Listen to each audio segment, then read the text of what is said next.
Hello, hello, hello, and welcome to the Thursday afternoon live stream here in Joe Daddy's garage. If you're new to the stream, I do these live streams on Monday nights at 7 and Thursday afternoon at 3, primarily for people in other countries. 3 in the afternoon seems to work pretty well. So that's why I do these on Thursdays. And let's hope we don't have any glitches like we did Monday night where I lost all of the chat box on the side of the video or whatever of the live stream. So today I actually have my phone out here with me just in case something happens. I can maybe monitor it on my phone and not have to have Roger run over from next door with his phone. But I'm glad you're all here. I see we have people already queued up in the chat. And as I've said before, this chat is primarily, for old cars, questions, answers, ideas, stuff like that, And I mean, when I say old cars, I prefer 50s, 60s, early 70s. That's my generation of cars that I appreciate the most. So if we have any questions that I can answer, I'll try to answer them. If not, we'll have people in the chat help out, and usually somebody gets a good answer to their question. So let's see who's here. I have Greg checking in from Australia. So glad you're here, Greg, David, and Cheryl. And we have Bob. Good afternoon. Barry, everybody, how are y'all doing? Checking in from Detroit. Glad you're here, Bob. 67 Dodge Polara. First chat. Hey, glad you're here. Jorge, hi from New Jersey. Am so. Phil checking in. Greetings. Glad you're here. Jerry checking in from Middle Tennessee, where it's 57 degrees. That would be nice. Why is it warmer in Tennessee than it is in Georgia? Because it's not that warm in Georgia. It's just been chilly, and I'm looking forward to the warmer weather. That's for sure. Big Red 67. Hi, Barry and all. Loading up on sunscreen here in Phoenix. Yeah, I hate it for you. Leonard, afternoon. How's everyone doing? We're doing good, Leonard. Thank you for the thumbs up, and thank you for the letter. Appreciate that. It showed up yesterday, so I think it was yesterday. Yeah, but thank you, Leonard. Appreciate that. Nandu, good afternoon, Barry, and everybody. RJ, hello from Norweyness? What? Are there some extra letters in there, or is it supposed to be just Norway? Norway, N-O-U-S. I don't know what that means. So we'll have to say Norway. Randy Owl, greetings from Iowa. Harvey, Raleigh Cat Garage from New Jersey. Let's see. Brian Betts. Hey, Joe Daddy. Tried out the DTM epoxy from Summit. It worked nicely, new to the hobby. Well, good. Glad to hear that. I'm glad you're here. Stang Boy 75. Hey, Barry. Hey, everyone, don't forget the thumbs up. Yes. Thank you for that. Survivor Lucky. Greetings from Vienna. Well, thank you for being here. You're welcome, 67 Dodge. And the way that, the works typically, whatever name is showing up on the chat is what I reference. So if somebody else has, I do know some people by their actual name, but I can remember them from their little, name that's on here and try to correlate those. So for now, you're 67 Dodge, and that's just the way it is. Chris Greenaway, afternoon. Crash Rider, hello from Southern Indiana. Ronald Bell, hey Barry, checking in from Northeast Tennessee. Tennessee's covered pretty good right now. Mike Finch Music, hello from Kansas. I lived in Noonan, Georgia for 9 years. Beautiful part of the country. Well, you're not far away. Noonan's not far away, but there are some very beautiful parts to Georgia. I will say that. And Alabama. Ben, a super sticker. Awesome, man. Thank you for that. Thank you. I don't know how to say your name. Ben Guidolin? Ben Guido. You probably heard that before. Truck 1LT. Hey, Barry, I'm sitting here waiting on my Scott Drake GT350 hood. I've heard these hoods end up needing a lot of work to fit properly. Have you ever worked one of these? I have not, but I've dealt with, I can't say Scott Drake for sure, but I have dealt with one fiberglass deck lid that was on a 68 Mustang Shelby style with the uh, whatever, raised area in the back. And that thing took a ton of work to get it to fit the car. That much I can tell you. Now, whether it was a Scott Drake brand, I don't know. I don't know. And I think everybody who has used a fiberglass hood or deck lid or anything has had to do work to make them fit. So just know that going forward. But I have not done that to a hood. Bob Knoll, I spent some time in Augusta, Georgia. Oh, that's south of me. Boondocker, afternoon, Barry. Glad you're here. Rusty's Mustang Garage. Good afternoon. Checking in. Who gave the thumbs down? Oh, I have a hater. I have somebody. If it's already a hater, I mean, there's one person. If you look at any of my videos, I have one Insta hater. That's what not instigator, Insta hater. I guess I should call whoever that is. It doesn't matter what I post. It doesn't matter how much time it's been on the air, regular video, whatever. Boom, thumbs down. But you know what? That's okay because it still counts as a view by YouTube. So thank you, Insta hater. Karsten, hello, Barry from Denmark. I'm glad you're here. Chris, I have a discussion question. Why are Mopars so boxy compared to their GM and Ford counterparts? The only Mopar years that has the curves is 71, 73. 71, 73, I guess Mopars, where everyone says they went ugly. That's a tough question. If you look at the generations of cars, 50s, everything was kind of rounded off. Start early in the 50s, big rounded cars, and then as they went forward, then you came into the fin era, where you had big fins here. Dodge had them too. Chevy had them. Ford had fins. They all had fins. And then in the early 60s, they tried to differentiate to a point. So if you look at the early 60s cars, 61, 2, 3, 4 Impalas, they all have a similar kind of design. You look at the Dodge, Mopar, Plymouth stuff, they kind of had their own little niche that they were trying to fill. And so they're trying to get different looks, even up into the mid 60s. Mopar kind of stuck with the, this more, let's say, squared off look, which I can appreciate. I love a 67 Plymouth GTX or Belvedere. I like the way they look. The Coronets, they're okay. I don't like the way the quarters bulge out, but that's the way it is. And then, of course, Chargers and everything kind of kept along those lines. And then, in the 70s, or late 60s, early 70s, they sort of went back to kind of copying each other, really. You look at the shape of the Camaro, even to a point, the shape of the Mustang, very kind of similar. And then, of course, Mopar. The Challenger was basically just a reskinned Camaro, in my opinion. I mean, they even used it in a what was that movie, Vanishing Point? Yeah, they used a Camaro in place of the Plymouth because it was so similar. But then you started getting back into past the 70s, and they started changing shapes again. So you can look at the cars. Mustangs got bigger. Everybody was trying to find their niche, and that's kind of how they all evolved. They don't want to look the same, so much anymore, or didn't in that time period. Brian Betts, I've been struggling with my cheap flux core welder from Harbor Freight, getting crappy welds. What welder do you recommend for sheet metal? Well, I don't recommend flux core. That's the first thing. I prefer MIG. I'm using a Lincoln 140T. It's been working great for years. If it ever dies, I'll probably get a Harbor Freight brand, the titanium one or whatever the other one is, the orange and the green. Assuming, I don't know if you have a flux core, if it's their cheapest version that they have, I don't know, what Chicago Electric or whatever.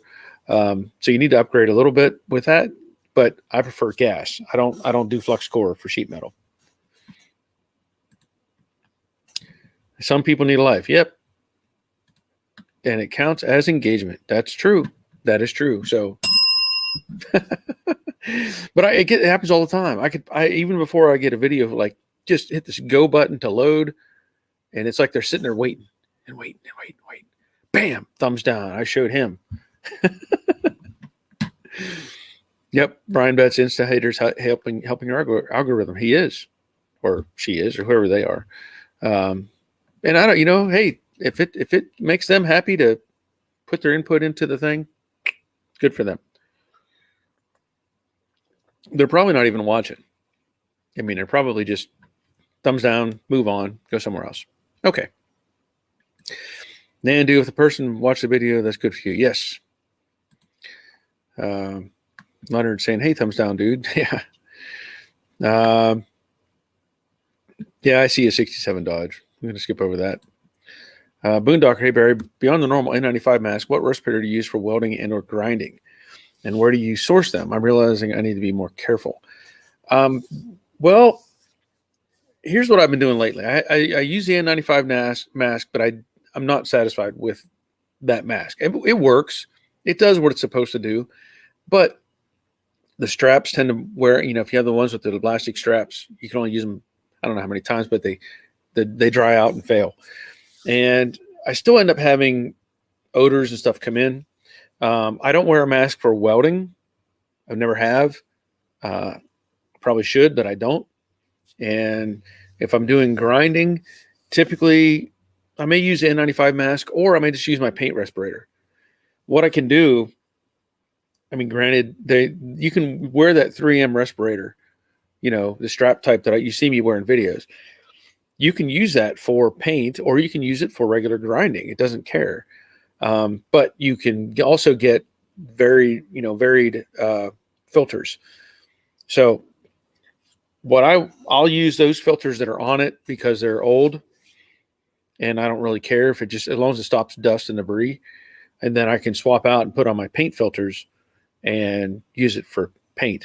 So I've just been using that 3M respirator deal. I'm much happier doing that. Gordon Cahoon, howdy from Curtis Bay, Maryland. Glad you're here. Rick Stevenson checking in. Boondocker, I love the Vulcan welder from Harbor Freight. Well, there you go. There's a welder question. There's an endorsement from Boondocker. Nandu, Eastwood had a 110 MiG 135 that is good, and the price is good as well. Well, thank you, Nandu. There may be another one he can look up. Brian Betts, yep, the cheapest welder, Chicago Electric. Yeah, that's, to me, I wouldn't use that welder myself unless I'm doing flux core type stuff. So I have a Lincoln 140T and I have a Lincoln flux core 100. If I'm doing if I want to do some framework or something, some heavy steel, and I'm not really worried about it cosmetically so much, I'll use that flux core, burn it in. Okay, knock off this slag and move forward. But for more finished work, I want to have, I'll use the MiG. Just how it works the best for me. Chris, well, the design of Mopars, except for Challenger, Cudas, Dusters, and Demons, are all the same. Long fenders, long door, long quarter. Yeah. I mean, yeah. But again, you're looking at a time period where if you look at the old Impalas, look how long those quarter panels were. Stuff like that. Ford, I think the bulk of their cars they had the Galaxies. I drove a 62 Galaxy 500. That thing had a 6-foot quarter panel on it. So they were similar, but they were each reaching out and trying to do different looks. That's why you see such a dramatic change from the, say, in 70. The 70, well, Camaro changed in 70. They called it the 70 and a half, but it really changed in 70. And just like the Mustang, it changed into this longer things, very similar to the Mopar, the Charger and stuff. It they kind of followed suit in that respect. 428 power checking in. Karsten, I can recommend get a good used welder instead of getting a new cheap one. That's a good call. That's a good call, Karsten. You're right. Get a good used welder rather than and pay less, and then you instead of buying a cheap new welder that you regret later. Good call. Big Red 67 had good luck welding with entry level Hobart after watching Fitzy's Fab. Well, there you go, Hobart. Jorge, I use and like Miller LPR 100 half mask respirator with P100 filters, $29 US. So there's a good filter answer. I'm not familiar with those masks in particular, but I may have to check into them. Bruce, what's a fair price for a 68 fastback Mustang?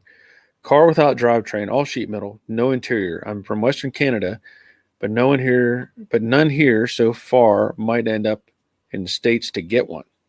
A fair price. That's a tough question. Because even without the drivetrain, the bigger debate on those cars is the condition of the body. I mean, I've seen really scrapped up looking fastbacks going for $9-10 grand because people know if you put enough money into them, you'll have a decent looking, car that may be worth some money down the road. I don't know what your options are. If you have one available, or if there's one you're trying to get, no drivetrain, that's kind of, to me, that's minor. Unless you're trying to, go back to all original. Obviously, you'd want to have the original stuff. But if it's gone, it's gone. So there's some people weigh it heavier being all original. Some people don't care. So there's some debate on that. No interior. If it has no interior at all, then you're gonna have a hard time, I think, sourcing some of the interior panels, especially in the back. So that may be an issue that causes problems. And again, condition. Are the quarters good? Are the floor pans good? Stuff like that. So it's hard to give you a good straight answer. Like I said, I've seen really junky looking cars and are asking $7,000, $8,000, $9,000 for them, and they need everything except a VIN number. The VIN number is like the best part of the whole car, but that's what they're asking. 67 Dodge. Darts are short dusters. Okay. Yeah, the darts were short. You're right. They had a shorter body on them. So, and I do like the darts and the dusters. I do like those too. James, I use a Lincoln Electric Easy Mig 180. Oh, there you go. Another Lincoln endorsement. Leonard, flex core is messy. It works, but for best weld, MIG is the way to go. Yes, I agree with that. Chris, I love my 77 Firebird formula. I'm calling it the Aero Coupe, low to the ground and wide track Pontiac. Okay, because they did actually have Aero Coupes, but it's up to you what you want to call it. The Aero Coupe works. Brian Betts just looked up Harbor Freight MIG. Titanium welder for $529 and a titanium unlimited 200 for $769. Which one do you recommend out of the two? Well, if you're doing basic sheet metal stuff, I mean, even the MIG 170, that's plenty. That's plenty. My Lincoln 140T, I mean, I can weld 1/4 inch steel with it. So the 170 is plenty. You don't need to go all the way up to the 200. And I don't know with the unlimited what the difference is. If it has other options built in, don't complicate things. If you're just doing MIG welding, focus on MIG welding. And that 170 is be plenty of welder for doing sheet metal and body repair and even framework. Boondocker, for that welder at Harbor Freight, invested in the extra insurance. They told me I could endlessly re-up the insurance, about $50 a year, and they will replace the whole unit, no questions. So, okay. Probably a good call. Chris, frame condition is 100% looking at those no driveline body cars. Yep. It all adds up. It all adds up. Boondocker, even if it fell off your truck, the thing almost welds by itself. I used it tons for almost a year. Well, thank you, Boondocker. Like I said, if mine dies, my little Lincoln, I'll go get it. I'll go get one at Harbor Freight. Okay, we have Wolfthorne, Hawk Ridge. I'm pretty sure everything is available for them reproduction. For the fastback. Yeah, I mean, I haven't kept up with it, but I don't know what the pricing is. So, I mean, what I'm getting at is money. It all adds up. It all adds up, Marshall, as an insurance professional, I refuse to buy a warranty on anything. Actuaries work out the cost of those, and they will always win. If I don't have confidence in the product lasting, I don't buy it. Interesting, Marshall. Thank you for that. That's, as an insurance professional, I refuse to buy a warranty on anything. Well, there you go. There's a comment from Marshall. Can't argue that. Chris, Mustang Camaro Firebird Novas have no issue with restoring. Everything is being remade. Yep. Okay, Jeff. Hi, Barry. Just subscribed a short time ago and getting a lot of your channel. I'm slowly restoring a 1960 MGA, and I'm new to this craziness. My question is, when do you use seam sealer on welds? Well, that's a good question. Seam sealer, and you're saying on welds, I can't say necessarily on welds. Seam sealer is meant to be filling, where panels join each other. Okay, so you have two flanges come together, welded underneath, and you seam seal the gap. So if you look like the Mustangs, where the quarter meets the rocker panel, various locations where the quarter meets the deck filler panel between the deck lid and the rear window, you got a seam there. And of course, any overlaps. Now, that's primarily what it's used for. However, there are going to be places where you can do it on top of the welds. But the question being, when, right? When do you use seam sealer? Well, if you can, you want to get everything, ground out as smooth as you're wanting it. Get epoxy on the car or on top of the welds, or self-etch, depending on what you're trying to accomplish.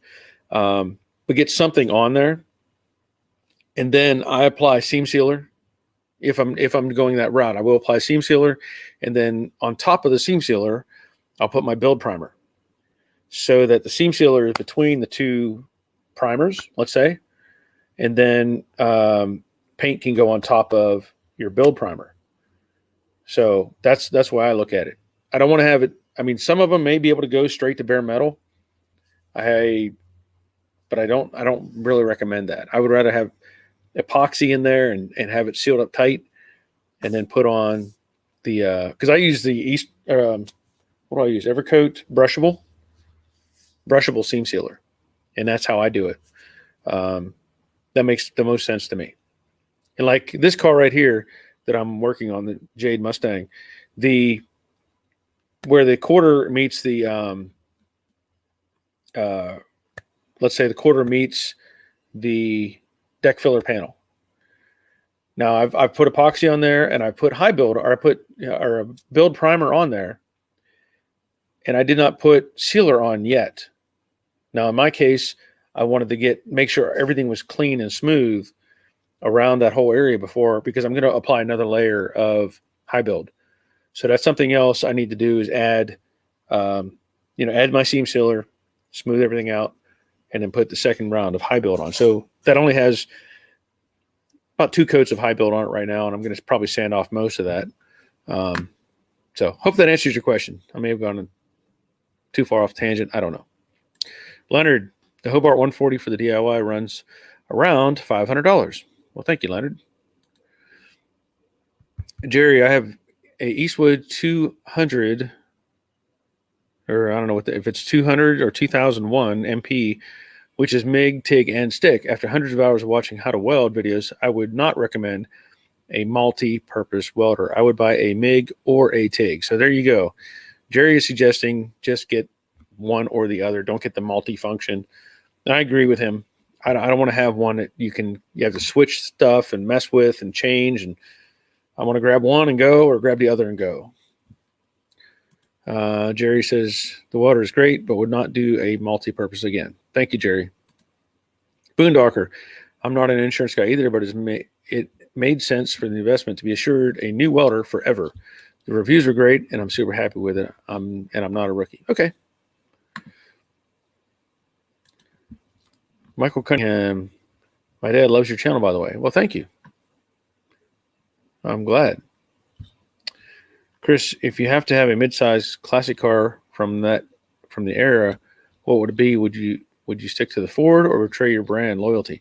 Oh, don't be confused. I can't say I actually have a brand loyalty. Remember, my dad had a junkyard growing up, so my brand loyalty is this big. I mean, I like cars, period. Mid-size classic. Well, that's a tough question overall. Because I just like cars. You know, I really like the '68 Mustang because of just having it for so long. I wouldn't mind having a '69 fastback, just because. But I've had '69 Camaro. I've had a couple of '68 Camaros, Dodges, or Plymouth. I do like the '67 Belvedere. Now, you when you talk midsize, what size is that? Is that considered a full size like the Impala, or would it be looking at like a Valiant or something, or a Barracuda? I'd probably not go into those very much, the Valiants and stuff. Just not attractive cars, in my opinion. The Barracuda was neat with a big glass window in the back. Kind of a novelty item, in my opinion. I'm not, the '66 Charger fastback, cool car, but again, that's probably in the full size range. So I can't say there's one specific mid-size car that I would just have to have. Unless it maybe, if you want to join Studebakers in there, well, maybe, I'd be happy with a 64 Daytona. So that's kind of a mid-sized car. Really hard to answer that question because, like I said, I can't say that I have any specific brand loyalty. I know at the moment, almost everything I do is Ford, Mustangs, and I've got pretty good connection with the Mustangs. So we'll see how that goes in the future. Michael, my dad loves your channel. Oh yeah, we said that. Oh, I got you twice on that. Okay. Brian, thanks. I'm going to purchase a MIG in the near future. I'm taking all my body panels down to metal and applying DTM epoxy. After that, I'll need to bang out some welding and bodywork. Cool. That sounds good. Leonard, I use my Lincoln Tombstone for heavy welding, but for bodywork, the 140. Yeah, well, believe it or not, I mean, that's the Lincoln Tombstone, the 220. That's what the stick welder. That's what I learned to weld with. And as a teenager, I could weld sheet metal with it, with a stick. And they say you're not supposed to do that or you can't do that, but I could. Probably couldn't do it today, but I could at that time. Boondocker. Jorge, thanks for your input about the respirator, brother. There you go. 67. Oh, let's see. Chris says, Roadrunner, Charger, Chevelle, Torino, Coronet, GTO is the mid-size of that era. Okay. I mean, the Charger and the Roadrunner, they don't feel like mid-size cars to me. The Chevelle does. Torino does. Coronet, those are big cars. Those are big cars. So is a GTO. But I see what you're saying. Now, if you want to go talk about Chevelles, where'd it go? If you want to talk about like that, I like the 66 Chevelle. Not so much the 67, but I like the 66. And I've talked to people about it before because the 67 I don't like the way the fenders come forward and then it has like peaks sticking out. I don't like that. I like the 66 because it cuts back at an angle and you can see the side of the headlight. Just a cleaner look to me. Some people like the 67. I prefer the 66. The 64 and 5, just kind of, big. Feel like big cars, big boxes. But 67 Dodge want me a 70 Nova or so. Yeah. Chris' cousin has a 70 Nova, 1130 at the quarter. That's moving. That's moving. Survivor Lucky, how many cars have you restored yet? I don't know. Yeah, the difficulty with that question is some cars, when we had the body shop, we worked on classic cars there along with doing collision work. I don't know how many cars we did overall, but we did a bunch of stuff with the old cars. And then, of course, the stuff I've done here on my own. And then, of course, where I'm at right now, I don't really have a number for that. But I've worked on lots and lots of cars. I will say that. But I don't have a specific number. Jorge, I would not recommend a multi-purpose welder. I would buy a MIG or a TIG. Save your money. Good call.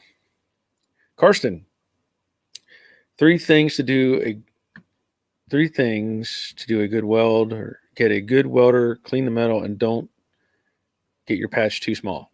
Good advice. So get a good welder, clean metal, and don't make your patch too small. I like that. Nandu, Barry, are those NPD boxes behind you? They are. Pretty observant. I did place an order finally because I talked about it before. I needed to get a dash pad, a variety of other miscellaneous stuff, right? And so I have ordered, in fact, one of the items I ordered a grill. We talked about the grill for the 68. I ordered the honeycomb grill, the Shelby style honeycomb grill. So if anybody had guessed on that, that's the answer. But little pieces, I ordered a bumper end brackets, some weather stripping. I ordered some mirrors, and we'll talk about those mirrors down the road. I'll get some ideas. And a dash pad. That's what that is. So dash pad in that box. The other box is going to have, it's this box right here. It's not very heavy. I'm not exactly sure what is in there because there's not a lot of big things that I ordered, like roof seals, a dome light, a trunk seal, quarter glass seals, door bumpers, a bunch of little things. So this box feels kind of big, and I don't want to open it yet. I just don't want to open it yet. I might do an unboxing video. I don't know. And the only box that I did open was this little box because I was like, man, what this box doesn't feel like there's anything in it. Well, it's a new bezel for the dome light and a new dome light lens. I didn't know which way to go. They offered two of them. One was clear and one was cloudy. I went with clear. I don't know why. I just picked clear. So along with that, since you're looking at things, if you notice over here, I don't know if you can see it, I've started putting in the AC in the car. In fact, there'll be a video out this afternoon because I wanted to make the video available yesterday, but this took longer than I thought. There were multiple steps involved, and you see the box is not in yet. As I say, test fit. I had some problems, minor, but I resolved those. And then, I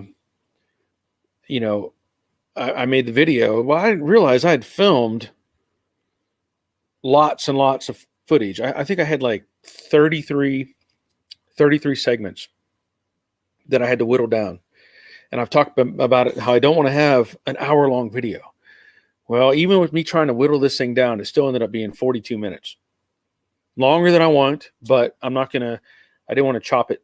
So I said 42 minutes, get it out the door. So that'll be coming out this afternoon. So y'all have something to watch tonight or tomorrow if you want. But yeah, there's pieces and parts and stuff in these boxes that will all end up on the Jade Mustang. Leonard, if you welded body sheet metal with stick, wow, I did. I actually put together. I drove a car when I was going to A&P school, and it was a like an '82 Dodge Colt that was wrecked.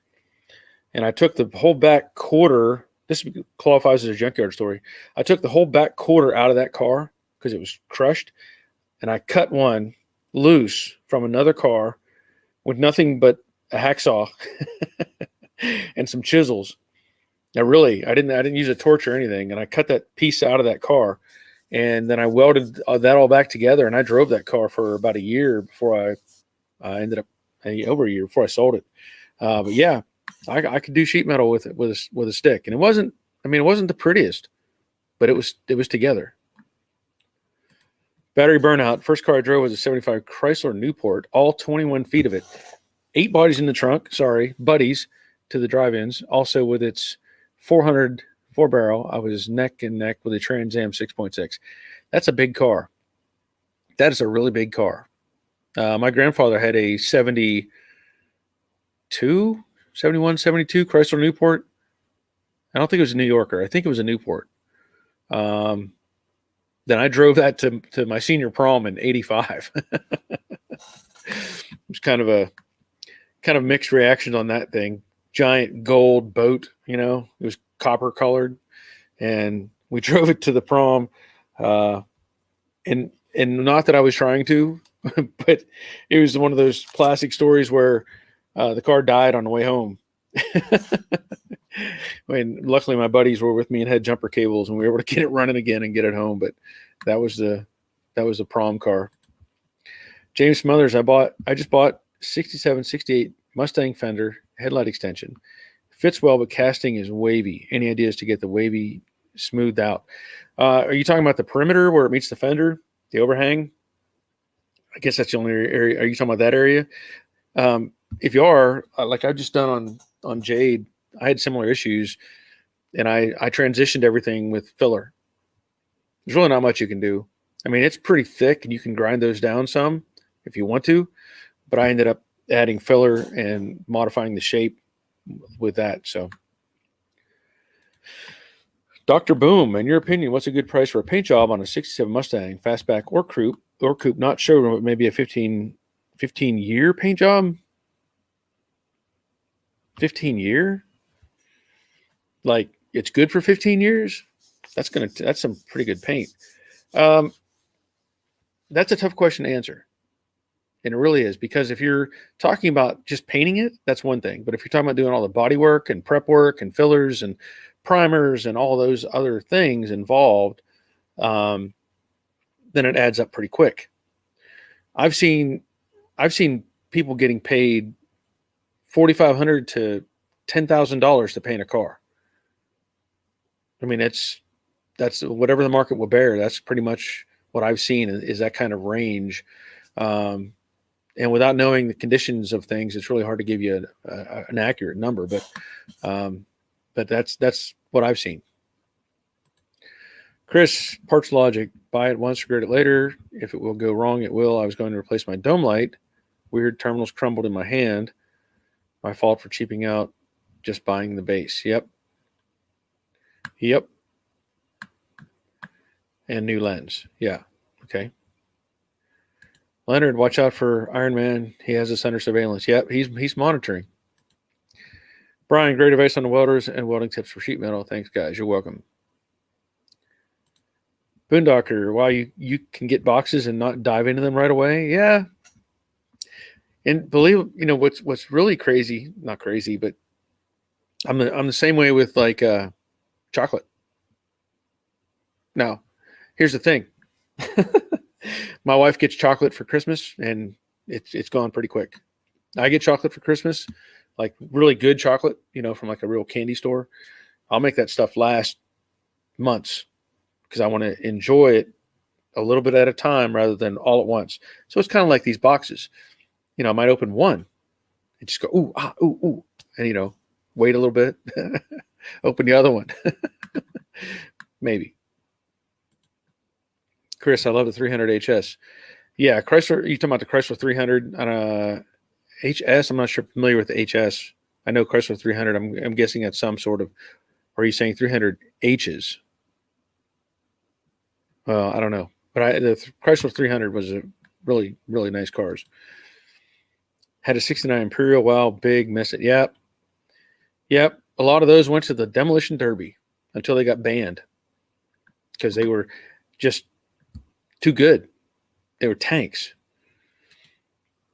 Austin Baxter, glad you're here. Checking in. Boondocker, if for nothing else, just to see if they got the order right. Well, yeah. I mean, I'll do that. I will open them up and check them out. David and Cheryl got to get going to work. I will rewatch the stream when I get home. Great discussion. Usual. Big thumbs up. Thank you. Uh-oh. It's probably not me, Leonard. Probably not me. You may need to reload your screen because I've had other people happen before. They think I froze and it's actually on their end. So reload your screen, see what happens. Maybe that'll work. Also, Chris, you're saying a 300 Hearst edition? I didn't know they made a 300 Hearst edition. You have to tell me what the options were. That sounds kind of cool. I don't know what they would do to it because I mean the Chrysler big car, the 300 was kind of like I guess it was considered like a sport. I don't know how to say it because you had like the Newport, the New Yorker, the Imperial. Those were steps in the chain, and then the 300 was more like a performance luxury car to begin with. My brother actually has, what year model is that thing? It's like a 69 or 70 Chrysler 300 convertible. I think he still has it. Not doing anything with it, but I think he still has it. Is it worth something? Yeah, for the right person, I guess. But I don't know if he'll ever do anything with it. So, okay, so we've got 50 people watching. We're 43 minutes into it, so that's still good. That's still good. But as I said, I'm going to have that video coming out. Like I said, I think I had like 33 different segments, and it took me. I started editing it last night, and put probably a couple hours in last night, and then this morning, I think I spent 3 hours, another 3.5 hours. So I probably have over 5 hours of editing just in that one video because that's what happens when you start getting all those segments and you try to pick out the important parts of each one. You have to watch it, cut, watch it, cut, merge, watch. I told my wife, I said, you could edit this for me. And she said, yeah, sure. Because I know exactly. She said if she were to edit it, it would basically be, hey, welcome to Joe Daddy's Garage. See ya. She probably wouldn't put anything in the middle. Just be done with it. See, the thing is, I torture her too, because as I'm making the video or, editing the video, she hears it because I've got I've got to listen to it. So she hears it over and over and over. So it's not enough that she gets tired of me talking in general, but then she has to hear me talking more and more on the editing stuff. So she just tunes me out. Let's see, Boondocker, make the chocolate last, enjoy it for a long period of time, and gain less weight. Yeah, I guess that's a good way to look at it. I just don't, we're all kind of gluttons whenever we're favorite food or something, you'll eat it and you'll regret it later. I like to stretch that out a little bit. Now, I mean, if you throw a good steak in front of me, I'm going to eat that thing down. But yeah, chocolate, make it last. Brian Betts, how much body work do you have left on Jade? Looks like she's getting close. She is very, very close. I'm probably 99% done with the body work. But I still need to do a complete block sand of the car. I need to get high build on the front clip. From there, once I get the front clip and high build, I'll block sand out the body and do my seam sealer stuff as we talked about earlier. take care of all that, put another coat of high build on the body itself, and then do a final sand on it. So it's really close, really close.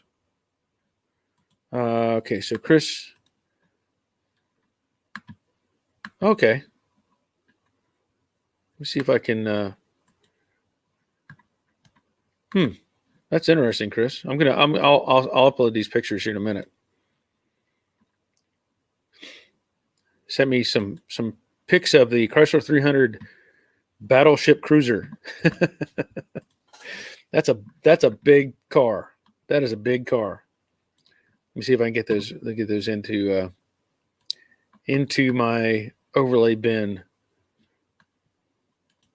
Give me just a second. You gotta let everything kind of stew around a little bit. Go from one format to another, and one more. So I'll show these pictures here in just a second. Chrysler 300H. I did not even know they made such a thing. So here you go, Chris.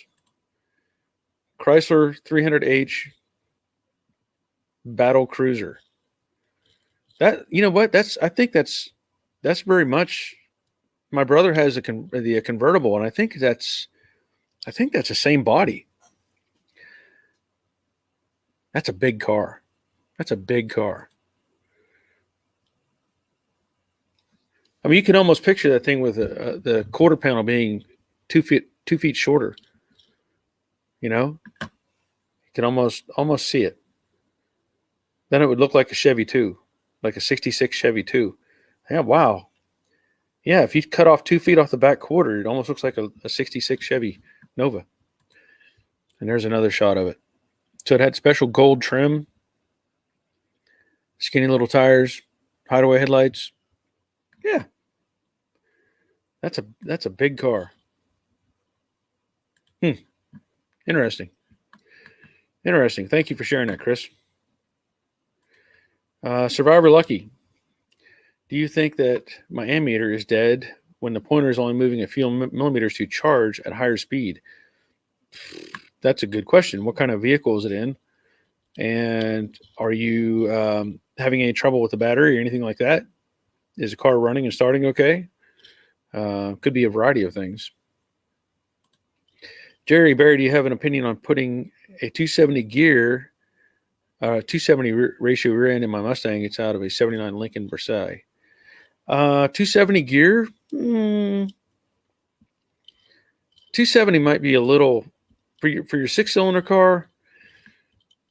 That you may want to go. I don't know if I'd go that tall or that high of a gear. I guess it's the way I want to look at it. Because you say low, lower gear is like 410, high gear. I don't know if that's a good number. Not for a 6-cylinder car. I don't think so. You might want something more in the 300, 330 range. But maybe there's some other opinions out there. We'll find out. That's where I'm at. I think 270 might not be a good number. Steve, Footage Factory, checking in. Did you make it home, Steve? Did you fly out of the UK? Come back to the craziness in the US? Samuel Lisa Smith, I will see you guys. Time to go. Off to work. Can't wait to watch the new video tonight. Good. Yeah, it'll be out there. It's fully loaded. I just have to finish doing some YouTube edit stuff before I can release it. Marshall Jerry, you'll get great gas mileage, I'm guessing might not be able to get out of its own way with a straight six. Yeah, that's what I'm thinking. I don't think it's enough ratio. James bought shock towers from CJ. I bought the CJ version.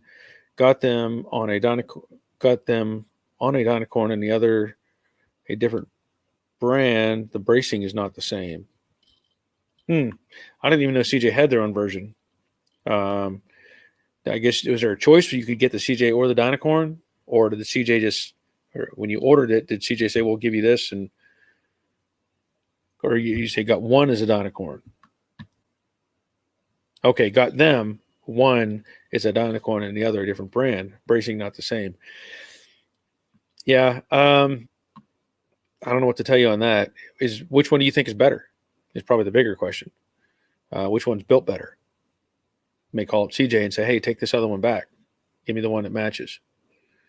Crash Rider, if you wait opening your parts box, it could delay repairs if a part or two are not correct. That is true. That is true. Chris, TNT 440 727 torque plate tranche, funny sync. Since it was a luxury car, Chrysler didn't want a stick. Yeah. You say your neighbor has one? Wow. I'm assuming that wasn't your neighbor's car. Bob Knoll. Hey, Barry, I need to run. Have a good day and show. Enjoyed it. Talk to you later. All right. Thanks, Bob. Chris, 22 and a half feet long. Yeah, that car is a land yacht. Jerry, you may not remember, but I cut down a 98 Explorer with a 373 in the morning, winding about 3,500 RPM at 65. Yeah, I remember that. But I think you're going too far now. 373 to 270, you got to find a happy spot in the middle. And like I said, like 330, probably more in that range is probably going to be a better answer, in my opinion. Daryl, my project waiting is a 53 Olds 98 four-door sedan. It is over 20. Over 20. Are you saying, I guess, 20 feet long, maybe? I guess. Okay, over 20. 53 Olds 98 four-door sedan. Wow. Yeah, that's a big car. I'm doing a 67 Mustang, much shorter. Yes, it is. 67 Dodge, 300 and Imperial are the same e-body.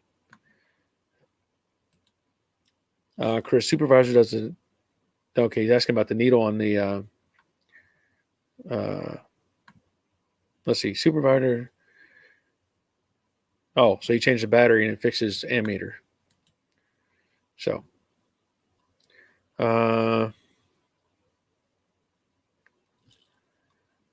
Wolfgang.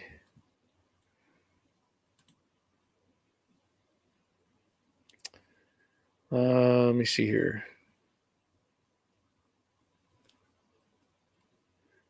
270 is a good freeway cruising gear. What type of gear do you want to do with a 6-cylinder? Yeah. All right. Let's see. Footage Factory. No, my flight is February 20th. Back to the States. 270 gears, way too high unless running top speed at Bonneville. Yeah, I agree with that. Jerry's Garage. I can change the gear from a 373 to a 308 or 327 ratio. I'd probably go with the 327, but we're open to opinions. So see what everybody else thinks. Okay, Daryl Ramey's 20 feet. Yep. Rally Cat. I think all Donicorn towers come with the big block wraparound bracing. I prefer it that way. So there's a good thing to know. I did not know that, Harvey. Thank you for that input. Let's see. Survivor Lucky, new battery, starts pretty well, but pointer is at 6 o'clock position. No real movement either, not to discharge or charge. Okay. I'm sure there's a way to test that, but obviously if it's starting pretty well, then it sounds like it's working properly. You can check voltage at the battery and see what you got. If it's drawn down or not, but otherwise there's probably a way to test it directly. And I can't tell you, other than pulling a dash pad out or your cluster out and like putting a meter on it. I don't know if there's any other way to really check it. Jerry's saying Footage Factory. I will probably cruise around town. Yeah. 300 is the very tallest gear to put in a 6-banger. So there you go. Richard is saying a 300 is the tallest gear. Now, the debate on is, a 270 is definitely too tall. 300 is the very tallest gear. So really, 300, 308, 327, I'm probably going to be more towards the 327. But Boondocker, if Jerry knows the RPMs with a given gear ratio, you can do the math to achieve a desired RPM. Algebra, good for something after all. Well, I'm sure Jerry can figure it out. He's good with numbers.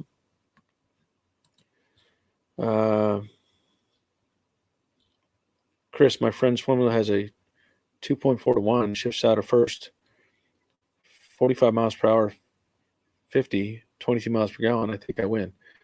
2.4 to 1. Okay.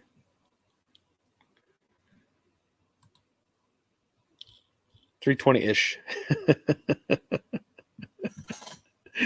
$320-ish. Yep. Okay. Well, we're doing good. So, Steve, you're not flying out to the 20th. Man, was there a certain timeline you need to get there? I'm not sure what the status is, but that would be frustrating to me if I was trying to get back by a certain date and it kept getting pushed back. Let's see. Jerry, I've also checked into a Tremac T5, which gives me a 0.68 ratio in fifth gear, but $2,000 just to check it out. Yeah, that's true. That is true. Leonard, Ford kept the same frame from 72 to 79 on its midsize, and the Lincoln Continental Mach 6, I think it's Mark 6. Mark 6s. 72, 79. I had somebody ask me the question the other day about changing out suspension parts. And one of the ideas that I've seen people do, and I haven't done it, I don't know really how hard it is, but the people are taking the front suspension out of the Grand Marquis and the Crown Vics, I think. They have that independent aluminum front suspension setup, and I've heard of people doing that.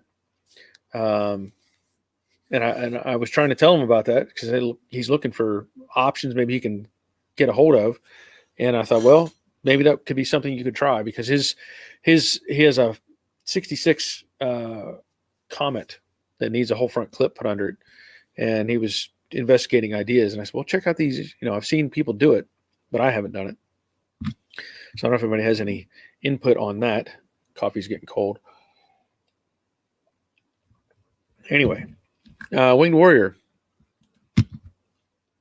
Jerry 280 was stock, and a lot of Mustangs 270, just a bit lower cruising RPM. Yeah, but it's going to be tough on that 6-cylinder. Just my opinion on that.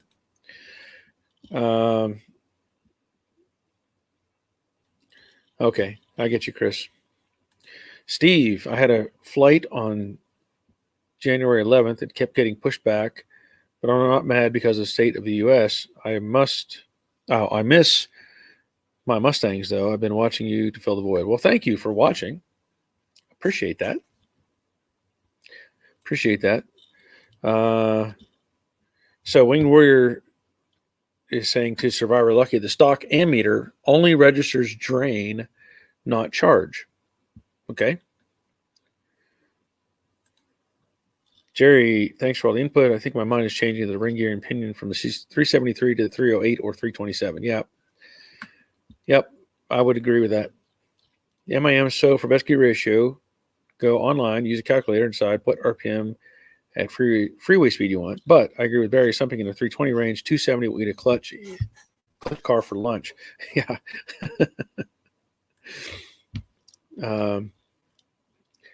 Daryl, any thoughts on affordable gauges for a 67 Mustang? Oh, that's a tough question. That is a tough question. When you say affordable, are you talking like the stock gauges or aftermarket? There's a variety of stuff out there. I ran into the problem with Jade is the gauges, the stuff that I had was a mishmash of stuff. So I do have a new gauge cluster coming. Now I had already had budgeted for that cluster, and I did go with Dakota Digital. So that's what I'm using. But I don't, as far as anything else goes, aftermarket stuff, that's where I'm at. I've heard good things about the Dakota Digital, and that's what I plan to put in. And there's other companies out there that make copies of the original setup, but we talked about this before. The price for that, if you were to buy like a complete cluster, is I forget, somebody had said it was like $1,400 or something like that.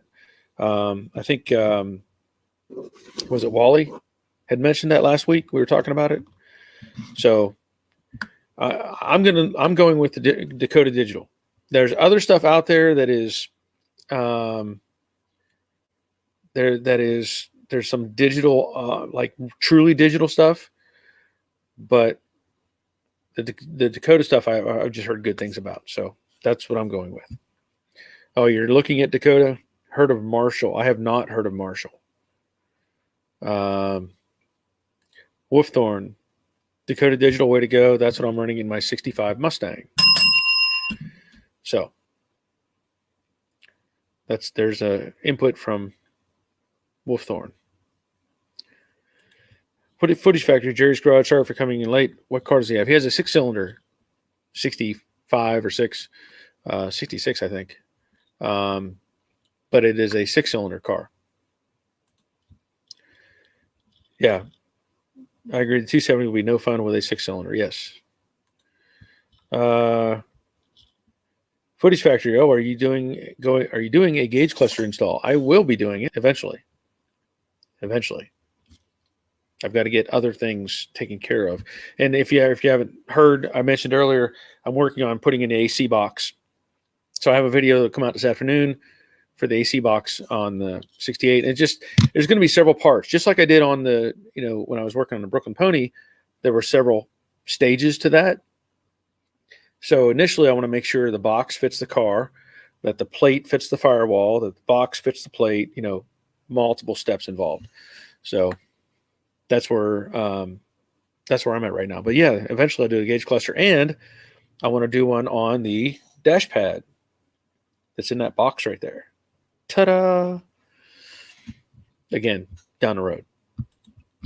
Brian, when it comes to painting Jade, are you going to spray the interior first? What process do you envision? I will do the interior first.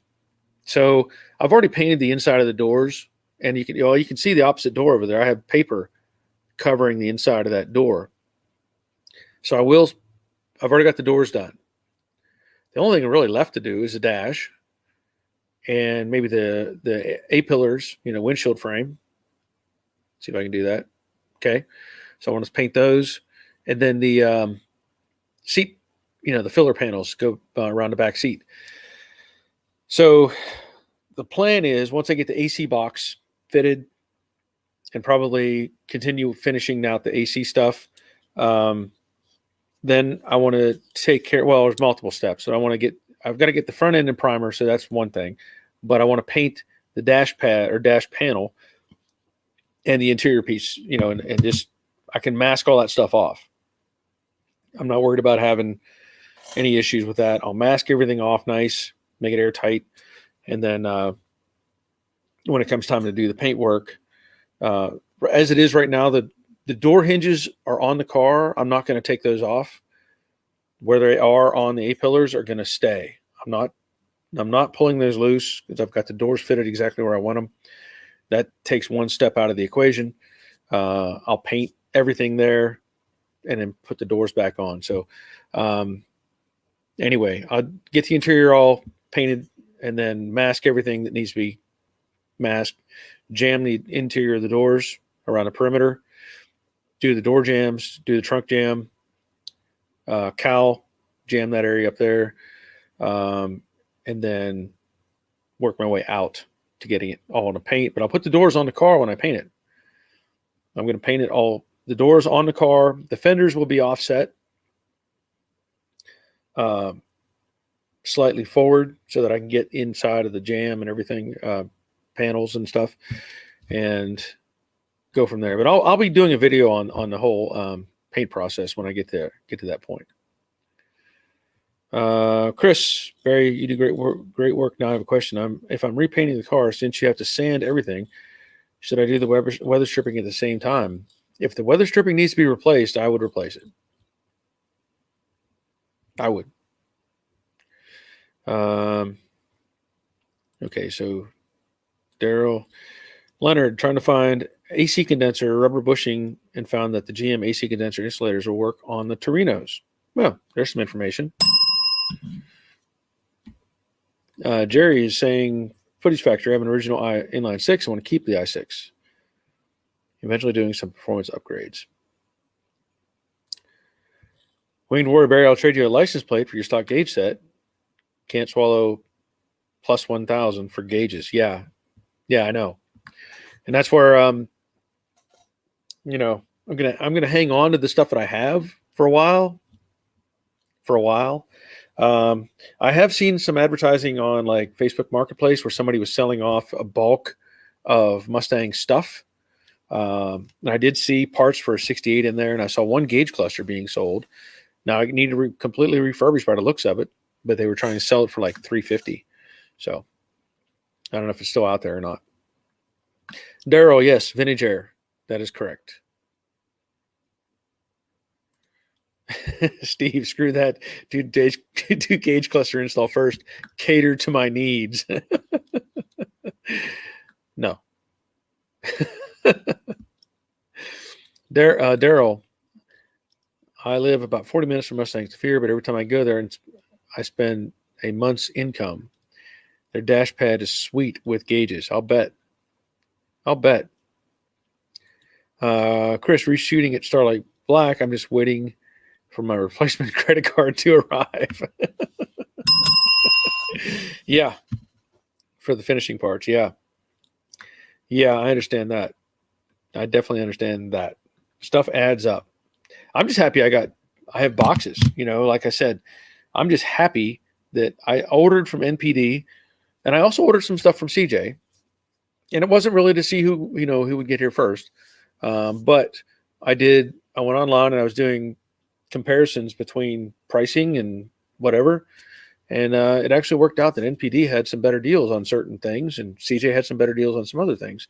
So I ordered some of both. I did send back, I think Phil is still here. I think it was Phil that had sent me the hood latch that I put in Jade. I sent back the one that I got from CJ. Glad I didn't use that thing. I'm glad I didn't have to modify the hood. That would have been just a nightmare to get on that road. But anyway, things are looking good. I've got to do some more stuff, like I said, to get this vintage air box, get it in the car, and get it. I want to get the box at least all the way bolted in, and then I need to work on getting the condenser up front, stuff like that. Run the hoses, different things. So all that's going to have to happen in a sequence, right? I've said it before. Sequence is scored. Military expression. Basically, if you're working on something, they would test us on our abilities, and if you didn't do it by the instruction manual, right, you would get penalized. So there's a process to the military mindset. So they say sequence is scored, and that means you do it by the book. Even though you can do it another way, do it by the book and you'll get good scores. So that's where that expression comes from. Steve, where is Mustangs to Fear located? I want to make a trip. I don't know. I'm guessing Midwest somewhere. That's my guess. I don't know. Chris, I ordered parts, then got told to start cleaning for Christmas and just lost my card. I'm better messy and organized. Okay. Winged Warrior, my fam is now making fun of me checking the front stoop for packages multiple times a day. Christmas every delivery. Yeah. Brian Betts, I have the same process in mind when I paint my truck. I'm not sure if I'm leaving the doors on when I spray the outside. Well, I do it with the doors on. That's how I'm going to be doing it. We've done cars at the body shop like that. The difficulty you run into, and depending on the color of the vehicle and all that, if you don't have the doors on the vehicle, that at least need to be hanging upright because your color won't match. So by painting it on the car, my paint flow is going to continue from panel to panel to panel. Made a mistake a long time ago. We tried to paint a door. Me and Roger were trying to paint a Malibu. And the paint looked great, except we had laid the doors flat. And when we sprayed them, put the door on the car, and it was two different colors. It's just two different colors. So anyway, I like to have everything. It's bolted together and flow the paint so it looks proper. Yep, Lake Forest Gump with the M16. Yeah, pretty much. Illinois Mustangs to fear, I guess, is the answer. Leonard, take care. All got to check the tri-tips, I guess, on the barbecue. Sounds good, Leonard. Thumbs up. Thank you. Let's see, Brian. Definitely not pulling the hinges off the A-pillar. No, I'm not going to do it. Staying right where they're at. Mustangs to fear is in Rochester, Indiana.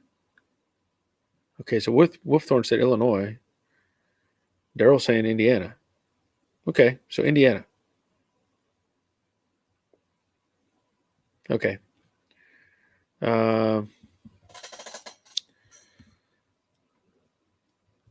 So Mason Fox picked up an album by Peter Frampton. Come Alive album. Cool. Let's see. Wolfthorn, one of the states for Mustangs to fear. Oh, so there's more than one location? Is that what you're saying? So I have not checked into them.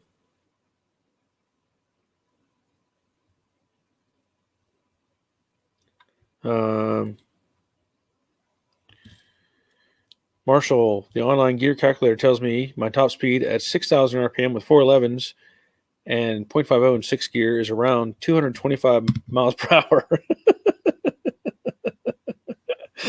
You better be hanging on for that. Well, I'll come make the video. You go out. We'll set that up, and we'll just come make the video. Footage Factory, Illinois, Indiana, same diff, pretty much. Philip, I was told Mustangs to fear closed. Did somebody buy them?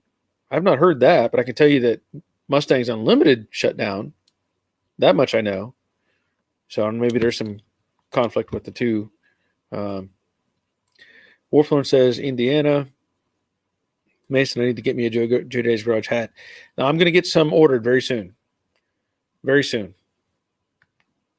So, okay.